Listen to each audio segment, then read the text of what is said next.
Hello guys, আসসালামু আলাইকুম। আপনাদের মাঝে একটা নতুন ভিডিও নিয়ে আসলাম। এই ভিডিওটা হলো, আপনারা থাম্বনেল দেখে ঠিকই বুঝে গেছেন আজকে এই ভিডিওটা কিসের জন্য। যাদের মোবাইলে অটোমেটিক অ্যাড চলে আসে তাদের জন্য আজকে এই ভিডিওটা নিয়ে আসলাম। সর্বপ্রথম আপনাদের মোবাইলে সেটিং অপশনে যাবেন। তারপরে এই যে দেখেন উপরে লেখা আছে কানেকশন শেয়ারিং। হ্যাঁ, ভালো করে দেখে নেবেন, আপনারা সবার মোবাইলে এটা থাকবে। তারপর এটার ভিতরে ঢুকে নেবেন। এই যে এই জায়গায় দেখেন প্রাইভেট ডিএনএস। হ্যাঁ, এটার উপরে ক্লিক করবেন আপনারা। এটার উপরে ক্লিক করার পরে এই যে দেখেন, আমি আপনাদেরকে সব বুঝিয়ে দেবো এই ভিডিওতে, কোনো ঝামেলা নেই। আপনার নিঃসন্দেহে ভিডিওটা দেখে আপনার সেটিংয়ে কাজটা করতে পারেন। এই দেখেন অফ অটো প্রাইভেট ডিএনএস। হ্যাঁ, আপনার কি করবেন, প্রাইভেট ডিএনএস এর উপরে ক্লিক করবেন।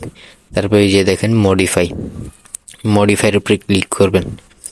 ক্লিক করার পরে যে দেখেন, আমি স্ক্রিনের উপরে লেখাটা দিয়ে দিব, আপনারা সবাই দেখে ভালো মতন লিখে নেবেন dnsadguard.com। হ্যাঁ, আপনারা এই লেখাটা দিয়ে পরে যে সেভ করলে তারপর আপনাদের মোবাইলে অটোমেটিক অ্যাড আর আসবে না।